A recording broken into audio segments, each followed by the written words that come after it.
Chapter 3. She was losing it, in herself, her friends, and even in her world ever having happiness one more time. "I am so sorry, Eve," the Major tragically wailed. Kicking the fabled door of the basement into darkness, the Lieutenant called out Candace's name. Faintly hearing her voice, the Major tearfully called out, "In here!" Entering the large room, Lucinda asked her tag-along ex, "Hey, shithead, you got a flashlight?" Taking one from his side, Ramel calmly handed it to her. Snatching it from him, she clicked it on. She saw a room consumed by decaying people hanging upside down on meat hooks by their feet.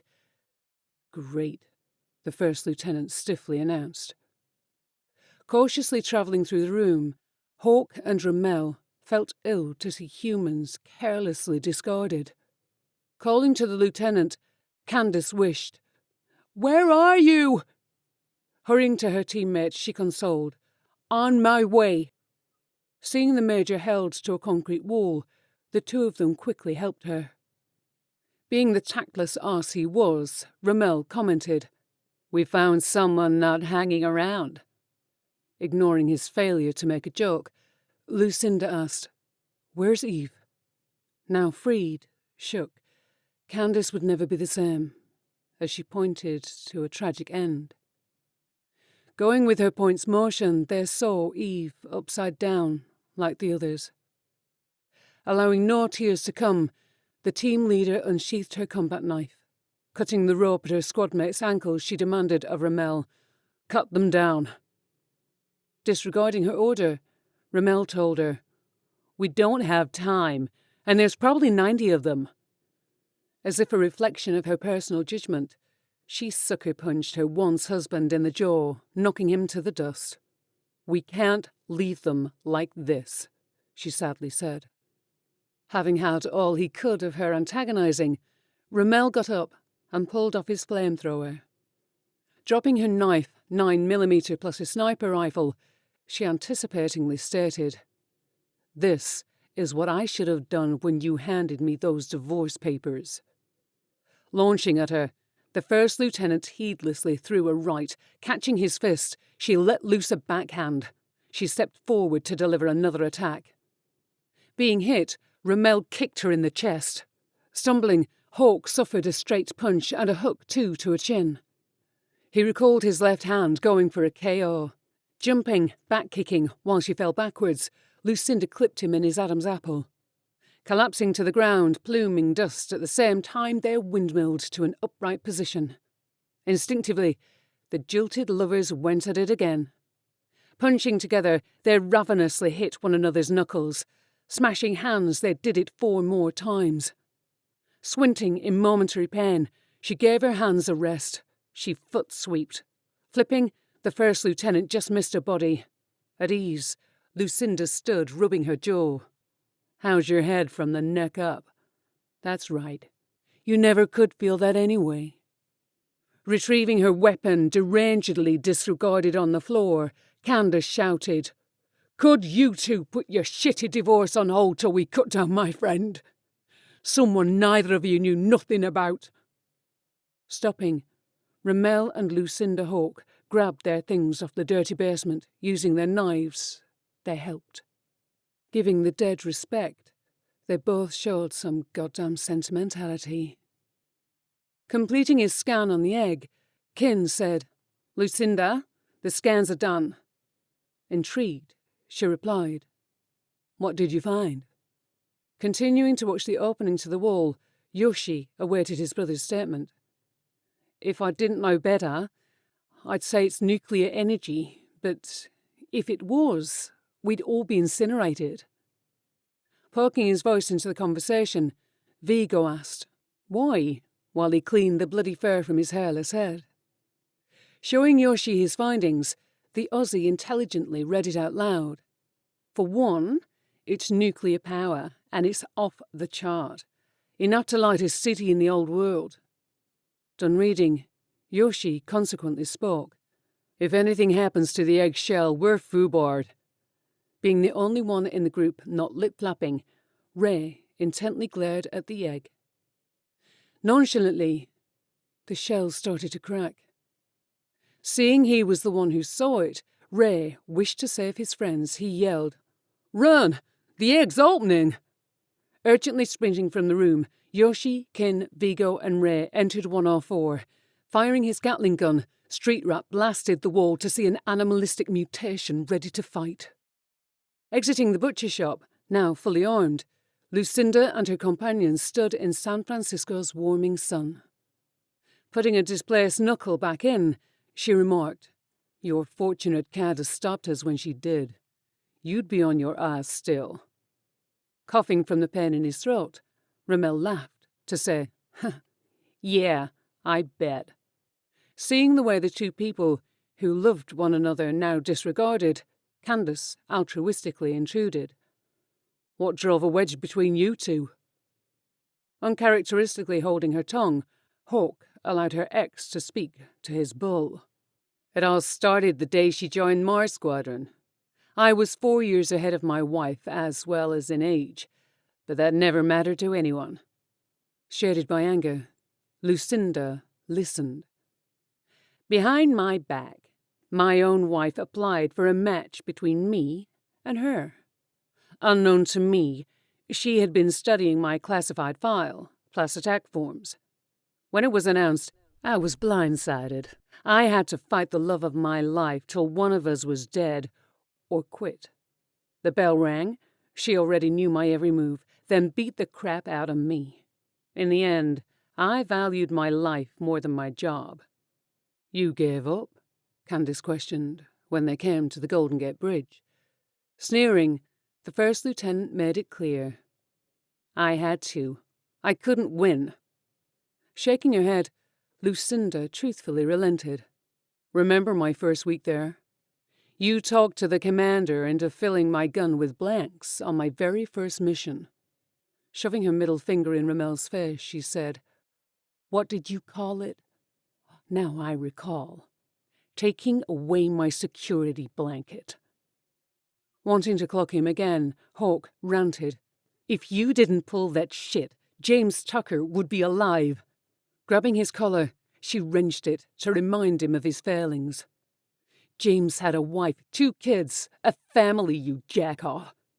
They wrote him 4 letters a day. You made me watch him die." Fire all but shot from her skull. Leveling her gun at the newcomer's head, the major coldly said, "I'll kill him for you. No one would have to find out." From her communicator came Kin's voice. "We would." Letting her ex go, Hawk forgivingly said, "It would be too much to lie on my paperwork. Something he understands all too well." Crossing the bridge together, the 3 of them went. Poor Candace contemplated how to inform the team of Eve's horrible murder. For the life of her, how would she tell them it was their old beloved commander? Shooting their way from the apartment complex, Kin, Vigor, Ray, and Yoshi wasted the final 10 monsters. The large egg let out its occupant. A flash of light engulfed the whole city. Sound acted if it never existed in the darkness of space. The sun saw an equal. The white light constricted to a compact 12-foot sphere. A golden hawk sparked into the world. Faint, coughing, wheezing, and confused, Lucinda, as well as her teammates, laid on the wet ground.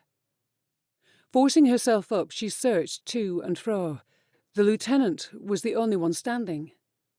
Seeing the water surrounding the Golden Gate was gone, changed to steam, Lucinda was in disbelief. The immense steamed amount of water rained from the sky, drowning out all noise. Waving in the wind, she witnessed the 20-foot hawk flying through the sky. It headed deep into the city. "Yoshi," she illy spoke, hoping he was okay. Focusing on the city streets spinning while on his back, he sickly answered, "Yeah? When, and if this wears off, "Come to the other end of the Golden Gate," she said, before she fell to the bridge's unforgiving pavement.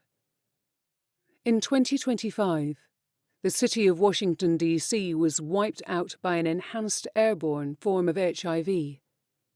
Millions died in the first 32 hours. Those that lived passed on in 3 to 10 days. Many reporters in the weeks which followed produced stories and sinews of the event, though a great deal was swept under the rug. Sadly, it all had to be forgotten, for the war for the world against the mutates took over the public consciousness. The US president now reigns in Indianapolis, allowing the old order of honor and valor in the democracy to fall to ruin.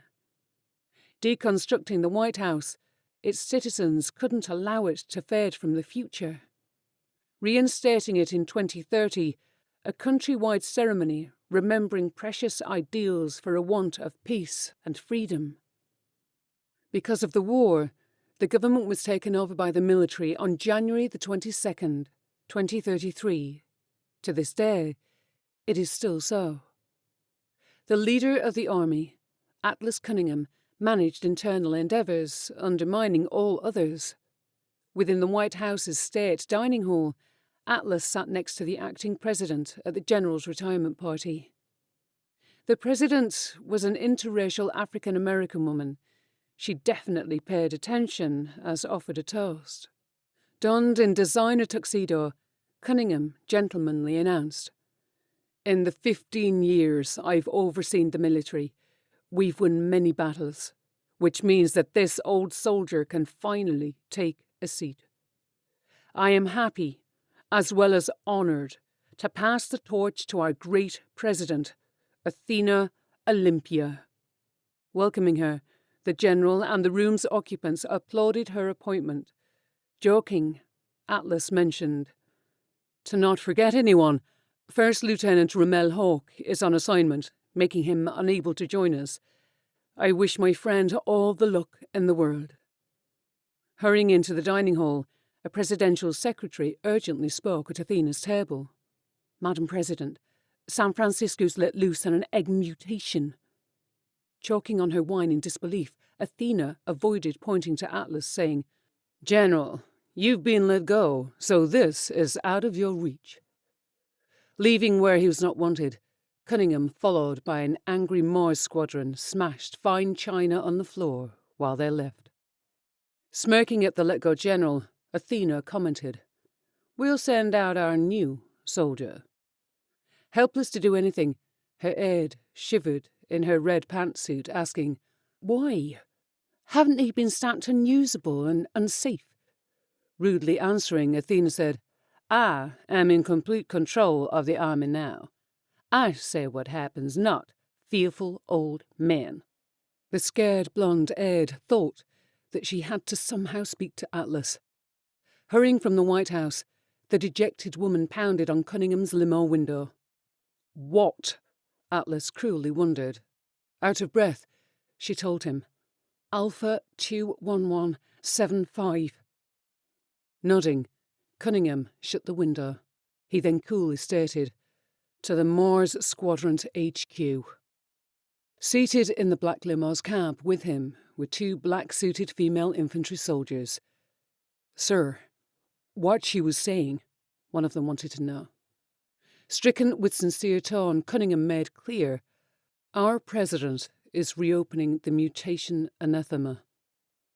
Embraced by fear's grasp, the second soldier spouted, "She's going to use monsters to kill monsters?" Removing a cell phone from a concealed door sleeve, he sighed. "Yeah, dumb, I know." Unlocking it, he hit a contact, in turn telling the driver, "Step on it."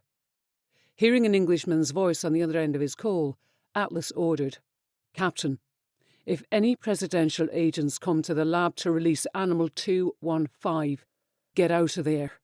The man's reply was astounded. "Yes, sir." Following Atlas's limo from the White House, a blue van turned left, stopped a man choosing to come out of retirement. Within the van, 4 Kevlar-armoured Secret Service agents, equipped with fully automatic weapons, rode to the main Indianapolis lab. Spitting off the side of the Golden Gate Bridge, Ramel held his head disorientated. Slowly the symptoms began to fade. Laying on her stomach on the same bridge, Lucinda saw Kin, Yoshi, Ray and Vigo just now reaching the opposite end of the massive structure. Through her sniperscope, Hawk kept a good eye on them, covering any needed exit. "I can just see you guys now," commandingly informed them. Brushing sweat from his brow, Kin, bewildered, remarked, "She had to take the car?" "Don't worry, you four. There's an old bus you can use, but it's a little ways down the track," Candace convincingly communicated. Jogging to the bus, Lucinda's troops made it to the paint-faded school transport. Forcing ajar the front door, they found themselves aboard. Moving a grey, decaying driver, Yoshi saw the key still hanging from the ignition. Filed into the long yellow bus, these friends filled a few of the seats. The floors crunched as they walked. Turning over the engine, Street Rat shifted into drive. Pushing the rusted automobiles from his path, Yoshi let his foot lead. Surely rising to her feet, Lucinda put her sniper rifle over her shoulder. Crossing her arms, she waited for them to pull up. Vacating the bus one at a time, each of them witnessed tragedy badly hidden by Candace's hollow gaze. Eve was missing. Being the most outspoken, itchy trigger-finger roughly asked, "Where's the young one?" Biting her bottom lip before she told, the Major disparagingly lowered her head. "Eve's gone." Hoping she had simply deserted, not died, Vigo quickly needed an explanation. "Where?" Concealing his eyes under his hood's shadow, Yoshi's contrite words shamed Kin. "Eve's dead, like so many moments of joy. Gone." "How?" Vigo demanded to know. Prepared to tell the tale, Candace opened her mouth, to only be interrupted by Ramel. "The dead should stay dead, not be reminisced over." Having a gun in his face, the first lieutenant saw Ray's Desert Eagle. "Who the fuck are you?" Silverhandle yelled. Ordering Ray to lower his weapon, the Major stated, "Get on the bus." Twitching, Ray holstered his gun. He emotionally went back to his seat. Allowing her grief to loosen her calm flow, she yelled, "Everyone, get on the bus!" Listening to her, they all did, yet not Lucinda. Impulsively, she hugged the lieutenant and began to cry. She stood with the Major, her back to the yellow bus's dirty front windshield. Holding her teammate, she stared at her onlooking new friends. The breath of death was on her neck. She swore she could feel it. Sniffing, Candace contained herself, wanting no one to see her cracking under the pressure. Joining those on the decrepit vehicle, both women said not a thing of what happened. Candace sat alone. The team leader Hawk tapped Yoshi on the shoulder, signing him to drive. "Head to the city," she informed him. Acquiring the driver's seat, he shifted, doing as directed. Plopping down next to the highlight reel, Lucinda retrieved a pill bottle from her vest pocket. Unbiasedly, Kin observed her swallow 3 pills from the abandoned pharmacist, then put it away. Mentally clearing her stinging heartstrings, she shut her eyes.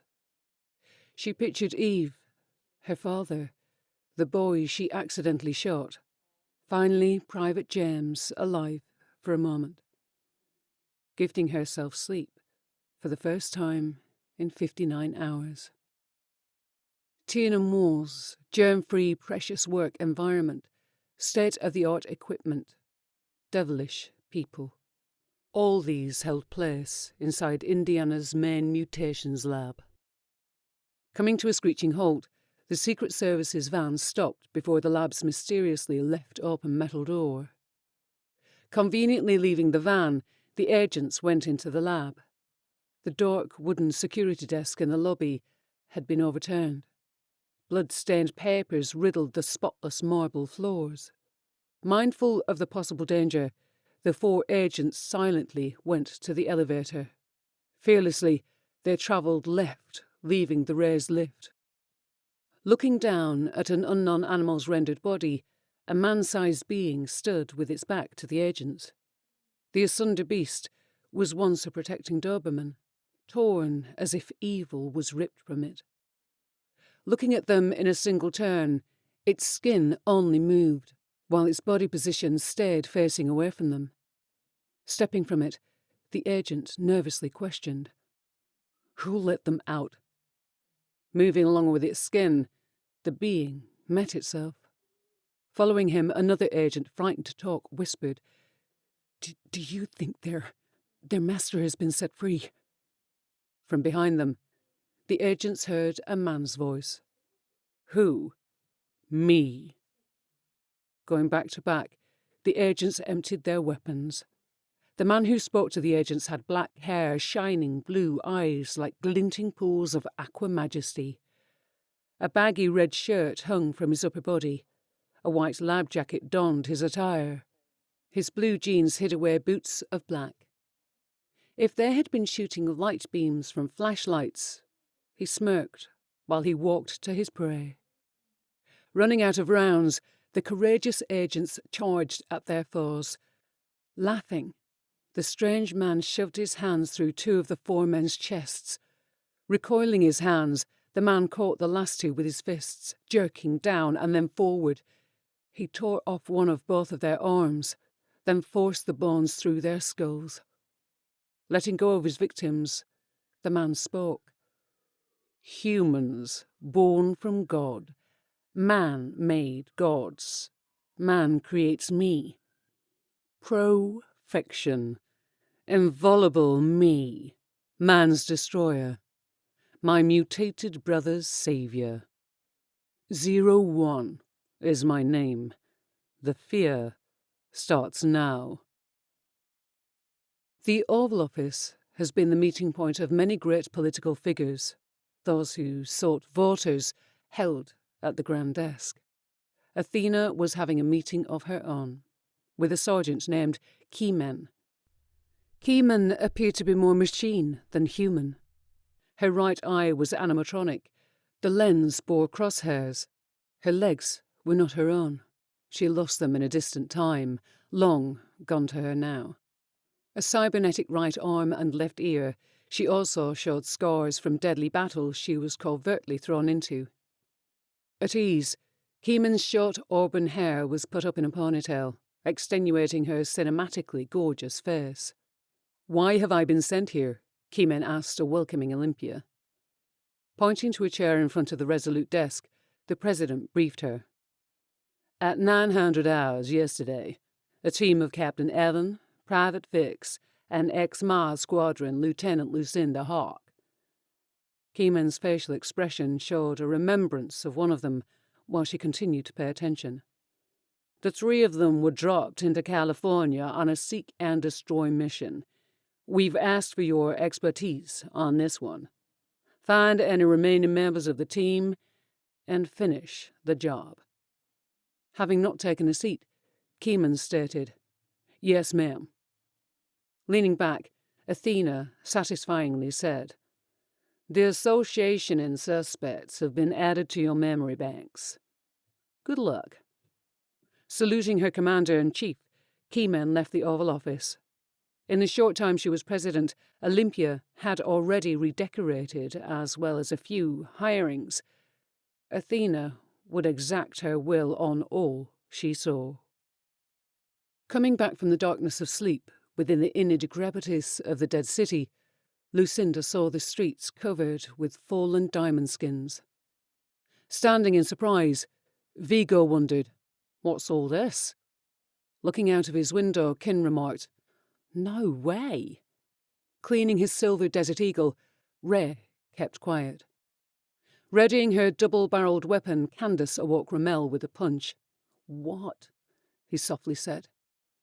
Walking up to Yoshi, Lucinda calmly spoke to him. "Be ready for any contacts." Loading plus checking their guns, all but our bus driver was holding an implement of destruction. Placing her hand on Yoshi's shoulder, Miss Hawke kindly spoke to only him. "Stop the bus."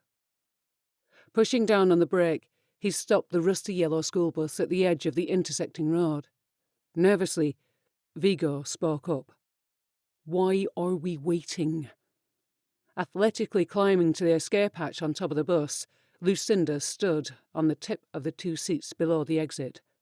Popping it open, she pulled herself up. Courageously standing on the roof, Hawke looked around. Further than her eyes could see, bodies of mutated creatures lined the desolate streets. Running down the bus's dented front, the lieutenant hopped down the cracked pavement. Appearing to be worried, Rommel exhaled. "What the hell is she doing?" Hurrying after her, Kin followed her using the opening door. "You are far too adventurous for your own good," he joshed. Inspecting the corpse of a mutate, she casually commented, "None of these things have wounds. Anywhere." Bending down, Kin turned its head to the side, using his sawed-off shotgun. "Then what did this?" he queried as he got back up. Leaving from the main door of the yellow vehicle, unnoticed, Ray passed the bus's hood. Catching Ray out of the corner of her eye, Lucinda instructively yelled, "Did I tell you to get out of the damn bus, you?" Before she was able to finish, Ray took an arrow to his chest. Falling to his knees, he took another to his skull, instantly killing him. Pulling Hawke to the cover of the metal bus, Kin called out, "Take cover!" Leaping to the floor of the dusty bus, the living members of the team wondered what would come next. Accusingly, Lucinda fixed up a high-powered rifle. "Give me a target," she commanded. Sarcastically, in even such a situation, he remarked, "I'll just pop my head out and check." Concealing her head as glass from the window above her splashed into the bus, Candace called out, "Who the hell could be shooting arrows at us?" Crawling to the red exit, Vigo rolled to his back and fired behind him in a circle, cutting the metal door from the bus. Slammed on the street, the door left the vehicle.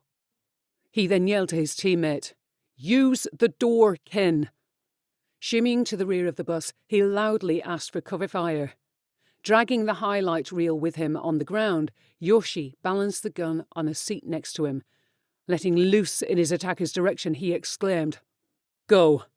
Sprinting into the open, Kin wrestled the heavy emergency door back to Lucinda's side. "Wow, you guys are good for something," Hawke unappreciatively said. Hoisting the door before him, Itchy Triggerfinger mumbled, "Ah, and you too." Now holding the yellow door aloft, he slowly moved into the bow user's line of sight. Shutting down his stream of rounds, Yoshi pulled his buff weapon to the floor. Laying down, he secretly hoped his best mate would survive any arrow's hateful wind. Having an arrow sunk into the momentary shield he had, Kin glared from its protection. He knew another was being knocked. In need to find the hiding archer, he spoke aloud. "Come on, come on!" Hanging on his directions, Lucinda shaked with wrath. Peering at a burned and broken building, the Aussie noticed a tiny glint on the roof of a bar. Expediently ducking away from a darting sharp shine, the door quenched the shot. Rushing back to conceal himself behind the bus beside Hawke, 75 feet out, on top of a bar called... Oh, hell, I didn't see the name, Kin quickly informed. Cracking a grin, Lucinda said, "That's all I need." Bolting from the cover, she slid into a house arranged on the mangled street. Angry, Stolen called out, "Hey, shithead! Rommel, I'm talking to you!" Attempting to not allow his flamethrower's tank to get hit, Rommel responded, "If we weren't getting shot at, I'd kick your outback ass all over this city. Just listen," he sincerely told him. "Yeah," the first lieutenant replied, while another round shattered the bus's front window. Answering, he wanted to know, "Where did she go? After I told her the location she left." "Sniping 101. Find the shooter and relocate. Then fire," he explained. Atop a bar's roof, a military-dressed man levelled his bow at Lucinda's team. Stomping on the archer's back, she pointed her 9mm at the base of his neck. "Don't you fucking move," she eventually stated. Relinquishing his weapon, he rolled over. a smile on his face. Shocked to see him, Hawke was witnessing a familiar man. Ken Fix. "How? You're dead," she conveyed. Causally moving his arms behind his head, Ken coldly spoke. "This goes so deep that anything you could make me tell you is a 16th of their plan." Tossing her gun to her other hand, the lieutenant wrenched Fix to his feet. Punting him in the nuts, she antagonistically commented, "You know? Fuck it." Stumbling to his hands and knees, Ken hysterically spoke out, "What do you think you can do?" Blowing a hole in his right hand, Lucinda, strongly, "How about you start from the part you know? Then I'll piece it together." Crawling a bit, he turned to his back. "You can't stop us." Pausing to cringingly cackle, he continued to freely speak. "You're only one person. How's the chest wound? You still think about it, don't you? The flashes?" Falsely speaking her next words in angst. "Let's make an under-the-table deal." Fix leaned towards her. He said, "What could you offer me?" Putting a gun nozzle right between his eyes, she informed him. "For one, the option for me to not turn your skull into a U-shape. 2, it's just you and me out here."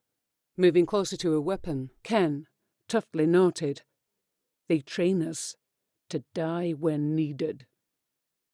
Remorselessly, Hawke fired, splattering blood on her face. "Shouldn't let all of it go to waste," she quietly announced. Leaving his bow and ammo, she rushed back to the school bus. Popping out of cover, then back, Ken admitted to his companions, "I think she got him."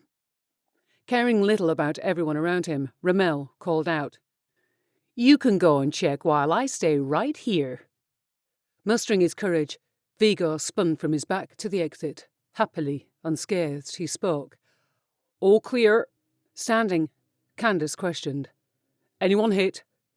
Picking up his Gatling gun, Yoshi sadly went to Ray. Putting on Atlas's gifted flamethrower, Ramel sarcastically joked, "Yeah, that real talker got punctured." Joining Yoshi, Kin, along with Vigo, stared down at Ray. Sprayed in wet, sticky blood, Lucinda Hawke divertingly spoke, "Let's go." Resentful, Kin shouted, "To hell with you, and to hell with this plan." Ordering him around, she demanded, "Get." Walking from the safety of the bus, the first lieutenant chose to exacerbate the scenario. "You saying it again won't help you, Syndra," he put forth. Disregarding her ex, pushed past him and got on the bus. Motioning to Candace, she daunted, "Get those kids you call soldiers back on the damn bus." Knowing she was right, the major exited to see Ramel comforting her men. "Get away from them, you first-ranked asshole," she spoke tensely to Ramel. Seeing her, Kin, Vigo, and Yoshi respectfully re-entered the bus. Spiteful, Ramel went past the woman who talked down to him, saying, "Under Syndra's command, you don't have many men for me to stay away from." Following Candace, her men went to the raggedy seats. Glancing at Ray, Ramel whispered, "Step 1 complete." Handing out his strategy to fortify the open-up bus, Hawke said, "Kin, Vigo, you two watch the back end. Candace, go up front and keep Yoshi company while he drives." Already hearing his job, Street Rat went to the driver's seat. Entering as the engine turned over, Ramel joked, "What about me, oh great leader?" Cracking a smile, Lucinda kindly answered, "Your job is the most important." Minutes down the road, Hawke banged on the bus's roof to joyously say, "How's the top of the bus, huh?" Calling down to her, he called back, "Fuck you." At the showing of their childish rivalry, the others found it funny.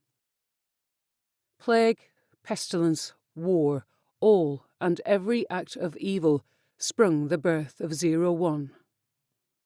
It is said he was the child of 10 DNA-compatible parents when his consumption was thought of. The Mars Squadron was just being brought together for a world war. The world strolled on the edge of utter loss of all the planet's policies and economic structure. Taking back most of the enemy's advancements, the squadron caused the war to fall to a standstill. Regardless of their 6-year company, the squadron had not suffered many casualties, luring the attention of the International Army's genetics program. At first, doctors slightly injected themselves into the squad's daily life via the way of routine blood testing. The Army's leaders found the most exquisite soldiers. Nightly tests of all kinds became mandatory. So-called unstoppable members of the early Mars Squadron began to strongly die from equipment mishaps. Having obtained the precise quantity of DNA, the Army had no use left for men they tossed at their enemies. Born like all children, 01 was innocent at first. He showed great promise when he spoke the word hungry before even hearing the English language. 0 grew faster than normal children, appearing to be 11 in 4 weeks. The boy absorbed knowledge like an addict. Reading 20,000 books, he learned 5 new languages in the process. He slept with his books as if they were teddy bears. For a time, he was too good for the world he was dropped into. Waiting until he looked of age, the scientist overseeing the endeavour forged an evil project which would transform him into a maniacal warrior. Unleashing 0, he rampaged across the English countryside. Hate was his calling card. Closing the gap of any possible loss of the war tightly shut single-handedly forced the creators of the project into mass production.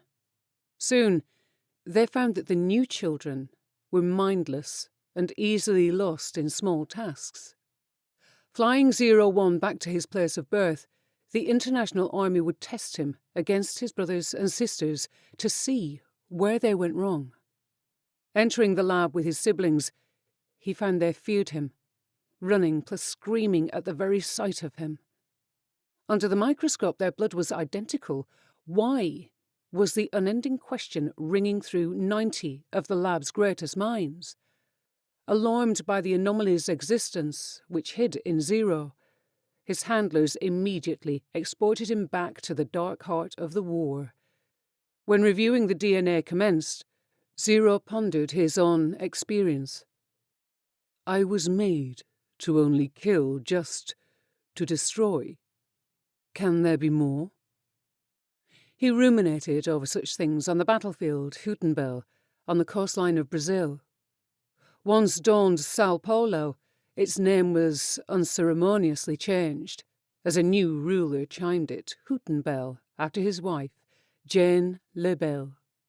Casually laying on his back in a Navy-constructed bunker of stone, 0 and steadfast soldiers stood at the ready, waiting for their foes to charge through the tree line. The grass around the 100-foot bunker was charred black like the shores of a volcano. General 0, too much time's gone by since the last attack, a dedicated captain informed him. Snapping out of his self-imposed delusion, 01 answered with philosophy. Stand still. Let the enemy think they have you at your weakest, trapped even. Raising his right hand up, 0 slammed it shut to say, just attack the outside and you'll win. Confusion hit the man, making him ask, what kind of a plan is that? We don't have troops anywhere but here. 0 replied, that's too close-minded, Captain Atlas. Standing up, he continued to speak. My brothers and sisters are out there waiting for me. Puzzled, his men took their eyes off their jobs and on to the general. Adjusting his dark reddish-black Kevlar body armour, 01 climbed to the open battle zone. Waving the enemy on, 0 yelled, Now I prove to the world my mortality. Quickly looking at the area in front of them, his men gazed on as 0 sprinted into the tree line. Raving in guile, Captain Atlas, alongside 19,000 of his Mars squadron, followed their proud leader. Rushing into the clearing behind the trees, there witnessed a whole tank squad of 70 being torn asunder one by one. Vaulting up the side tread of a heavily armoured green tank, Zero punched its titanium hull. Using his fingers, he ripped it open. Tossing one of the tank crew from the cockpit, he jumped in. Dropping to one knee, heavy Infinity-fired rocket launchers pairing 3 and searing flame. Preparing grenades, most of his men pitched them at the rolling treads, while the others formed a line of suppressing fire. Gunning it backwards in his tank, Zero crushed some diamond skin attackers. Forcing their way into the tank he was in, 2 mutates disappeared from sight. Pouring from the 6-man tank, blood splashed all over. Jumping out, then going to its side, he picked up the vehicle over his head. He was struck by 4 tank shells. 30 still mobile tanks fell back from the battle into the brush. Collapsed upon him, the 3-ton tank covered his body.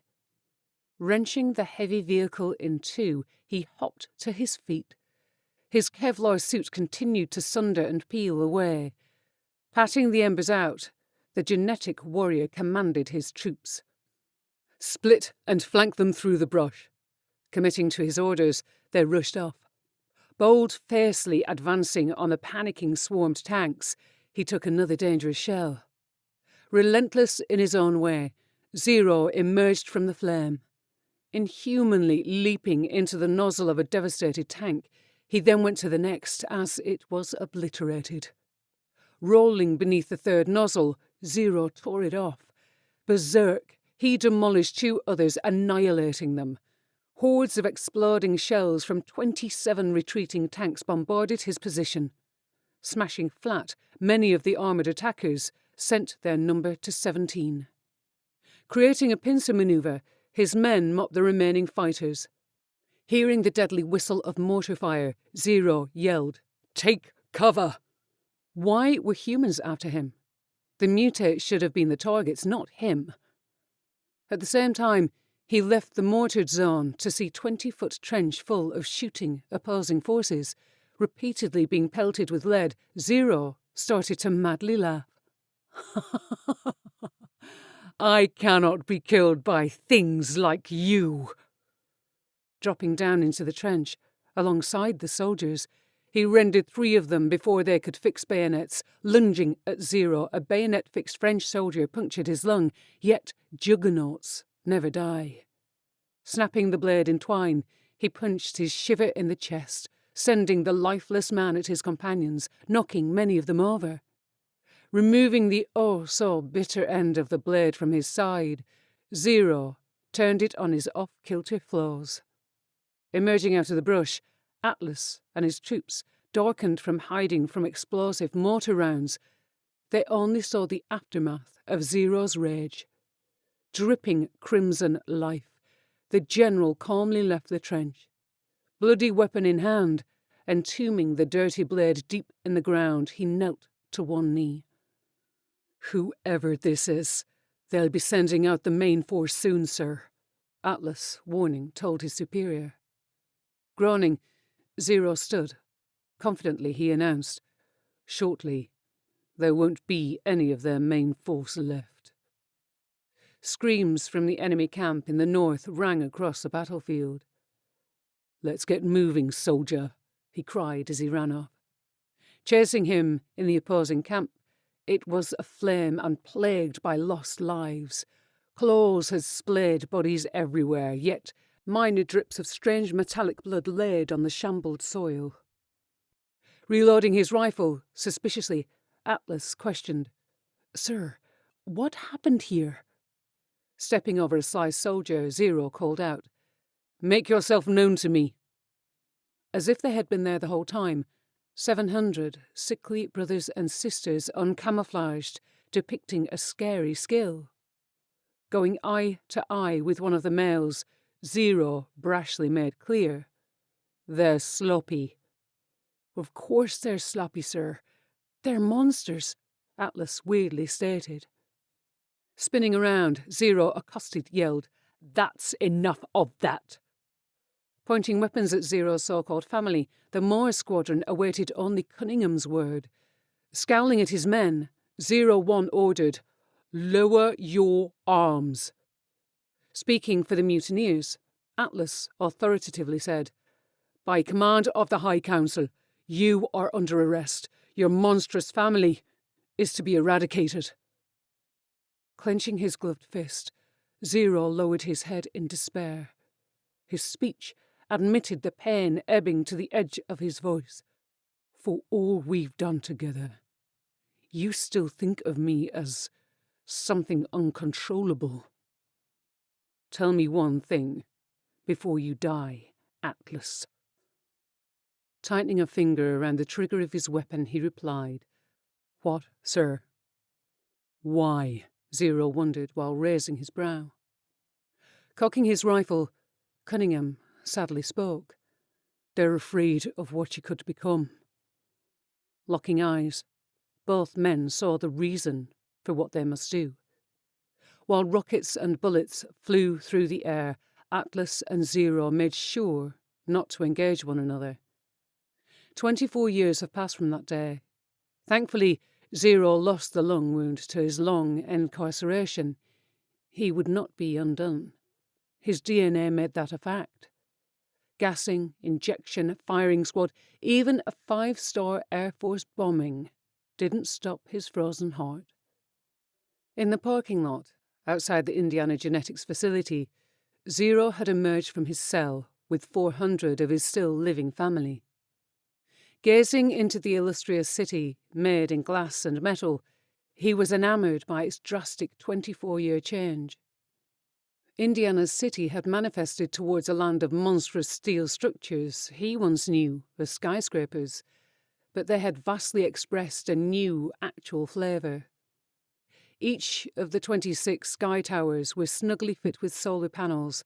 Coal, as well as hydrogen plants, had been eliminated by 26 700-foot buildings. This is almost too perfect to destroy. Almost, Zero darkly stated. Snapping his right hand's fingers, he vengefully commanded, Attack! Charging, 200 of Zero's troops rushed in to onslaught the unsuspecting city. Having fallen asleep again, Lucinda had found herself feeling safe around such unwelcoming acquaintances. Kin, a hot-headed marksman unable to control his actions, was in his blood. Yoshi is honourable, as chilled as Hiroshima ice. He was also revered for being a modern-day assassin, only used by the line of Shogun. Vigo, weakened by the loss of his friend, enamoured by the thought of harm forsaking his loving family. If one asked the team who they would trust with their lives saving, Vigo's white heart always rang true. Alone, just too cold to speak, Candace had gone through a metamorphosis. Unlike the others, she believed in a world of green and light. Shining away the muck of this feverish event, Ramel, within the mind of a deceiving snake, waiting for his venom to take hold. Like an Iago of the modern age, he waited, pondering his plot on the roof of the bus. He spoke quietly to the wind blowing past his head. He could not be heard, hashing out his plan. The Major is the centerpiece of my puzzle. She controls the others. If I dispose of her, the others will follow. I'll have to do it quick and out of the way to make her problematic death seem accidental. The first lieutenant whispered sadistically. Taking his eyes from the road momentarily, Yoshi was off in thought, gazing into the rearview mirror to see Lucinda sleeping, her dreams on gentler things, her lips clearly saying something. What? He softly asked. A carefully laid line of road spikes popped the 2 front tires of the school bus, causing it to flip over keel. Ejecting off the vehicle, Ramel smashed through a hospital's window. Upside down, the bus was unusable. Holding his composure, Yoshi fought his way out of his constricting belt that forced him to the driver's seat. Finding those who called out to him, the man heard an exiting cry back from all but Lucinda. "Oh, let her die! We can go home," Kin said as he lit a smoke. Carrying Hawk on his shoulder, Yoshi brought her to the team, who was already on the outside of the bus. Red, cranial blood poured from Lucinda's skull. Tearing off some of his undershirt, Yoshi and Candace wrapped her head wound, then held pressure. "Shut up," Candace exclaimed at Kin. Lifting her, our assassin quickly spoke. "There's an abandoned hospital. Follow me." Raising Lucinda's head a tad higher than her legs, they rushed from the bus. Vigo and Itchy Triggerfinger held a box formation around them to protect from any attackers. Ramel damagingly landed on what appeared to be a ready operating table. Feeling, rather than seeing guns, Ramel loudly told them, "Wait! Wait!" A bag and standard handgun was harder to find in these parts than the group's box formation. The quarantine zone, a place where mutated monsters and military warred daily, there was a cop holding up the law on the battlefield. The officer's name was William Crawford.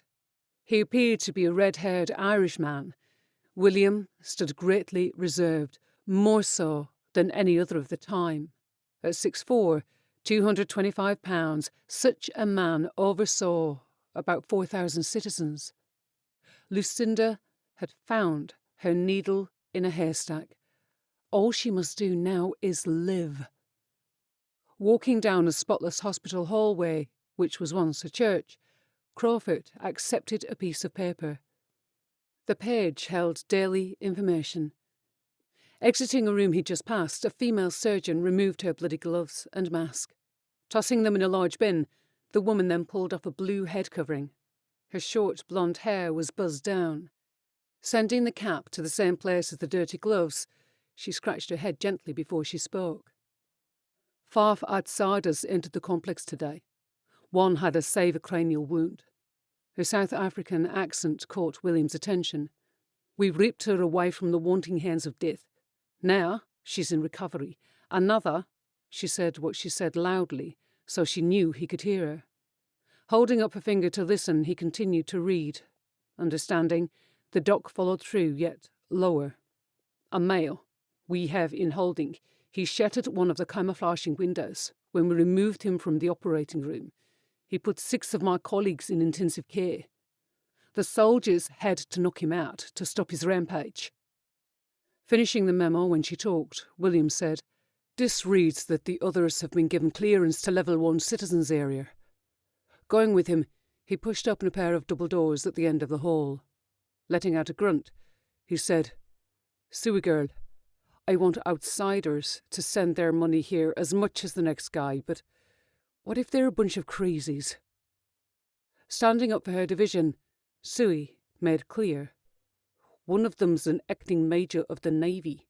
That spells trustworthy to me."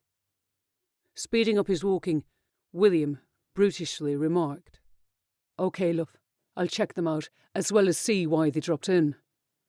Leaving her behind, he heard Suey joshed, "Don't forget your white hat."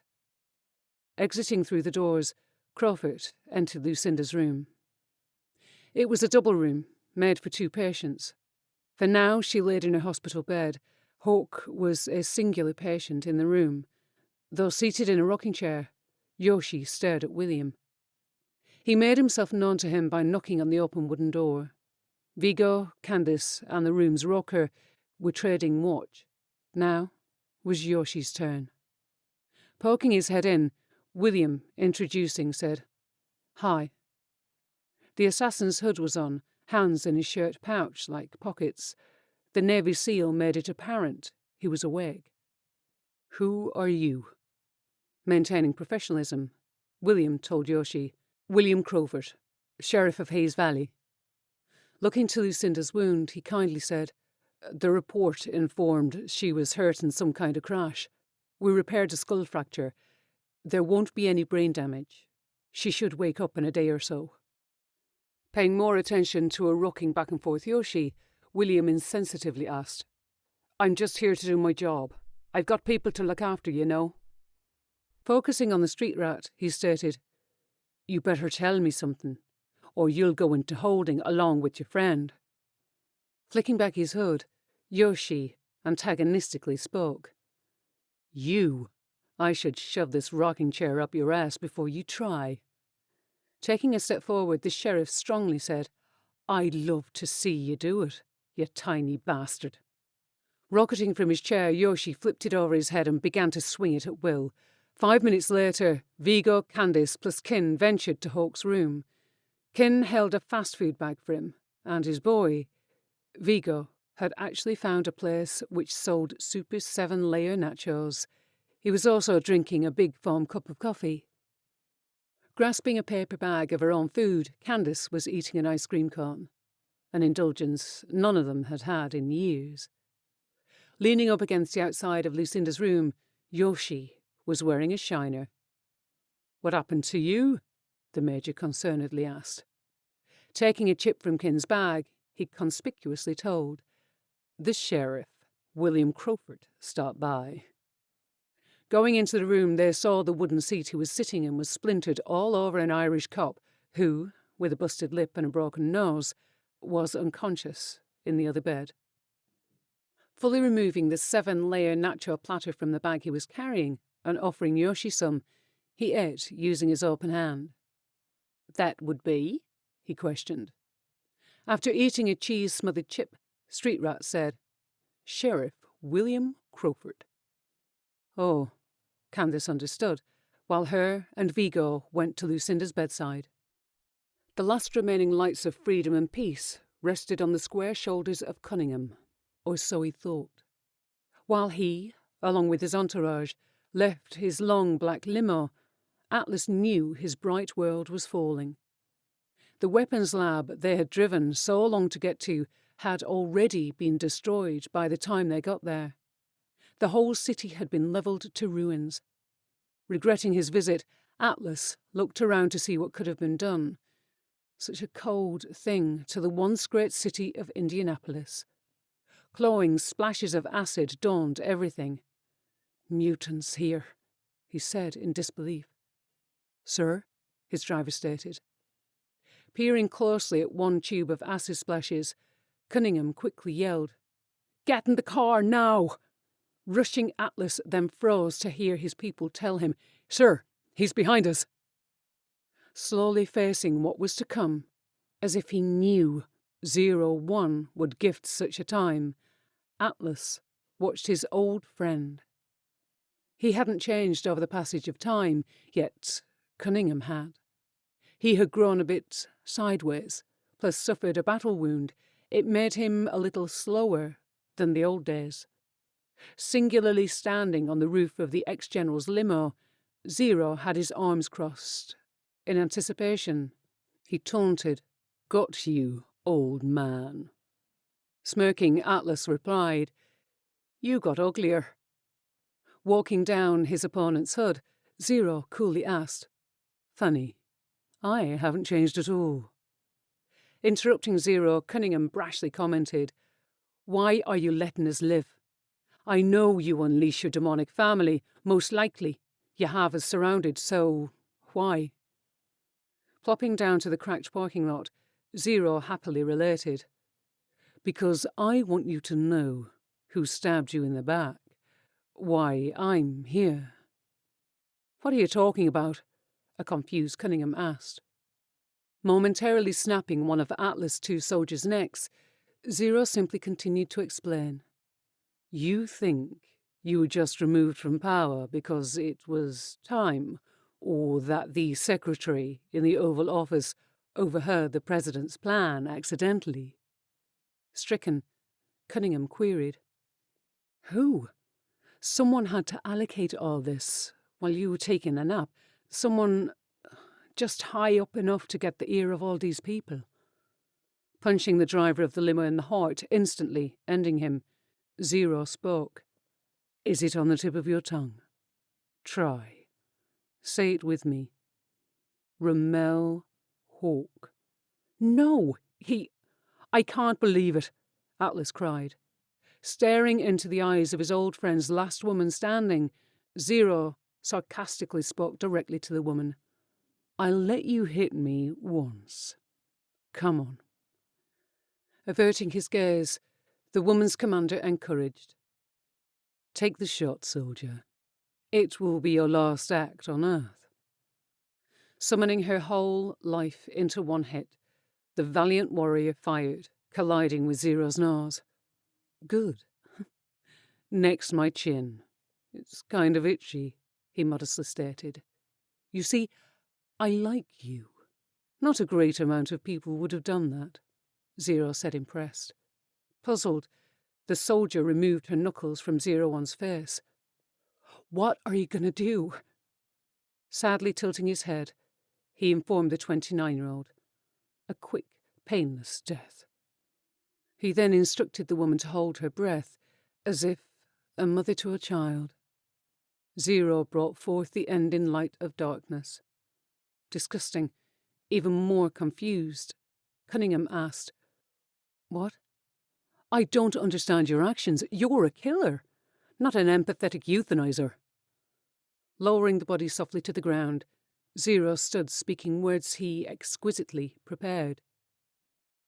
I have found the only way to destroy humanity is to change the way they think. Well, I'll come out and say it. I have a pact with your commander and chief to rule the world. Scratching his eyebrow, Cunningham said, You know, they're just using you, like always. Anticipating it, Zero admitted, You think I don't see that? That's why I'm going to Welsh on our tiny deal. Did she order you to ruin the city as well?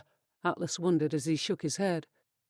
Flipping the limo using the greatest of ease, Cunningham's face sneered. Cunningly, 01 commented, Of course that was the plan. When the American people see the city obliterated on TV, such small faces possessed by horror and sadness will send them fleeing from me. They'll go running to the new appointed loving president. From there, I'll crush the troops of the old regime and rule through your president with fear. Stumbling from the profound news, Atlas expelled the words, You're crazy. Godly grinning, Zero spoke. I know. Walking away from Atlas, he ordered, Kill Cunningham for me. Coming to terms with his end, he did not fight back. How could he against hundreds? Unarmed, he watched them unbend from their surroundings, Zero's family, of more than 500 monsters of deformity. Watching, Zero found no pride. He hated all of this, the smell, the look, killing the man, his old friend, along with his past self. That's what he was to him. Deep down, he hoped his old comrade's death would be fast. Young Atlas. Damn you, young Atlas, you're making this all so hard. Zero's reminiscing was a moment of nostalgia. He said it under his breath. He loved the old days. He hated the new ones now. Riding in a fully stocked Black Ops helicopter, Keyman intently listened. We don't have info if you're dropping in hot or not, so be careful. Nodding, Keyman loudly remarked. Got it. I'll find the Hawks, then call for evac. Being a few seconds from landing, the pilot stated, We'll be landing shortly. Patting him on the shoulder, she told him, No need. Leaping out of the helicopter, Keyman took a deep breath before her 40-foot plunged into the unforgiving ground. Astonished, the pilot mouthed the word, Wow.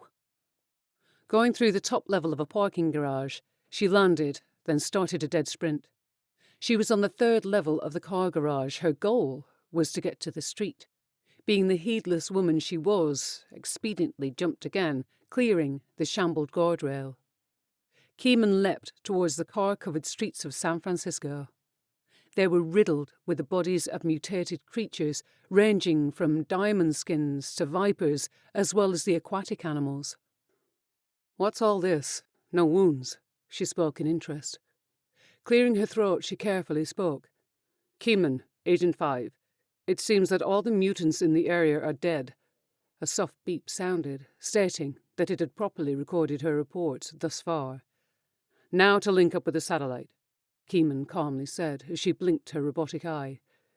The transverse in their bodies place her in the centre of the city, and the other two are in the outskirts.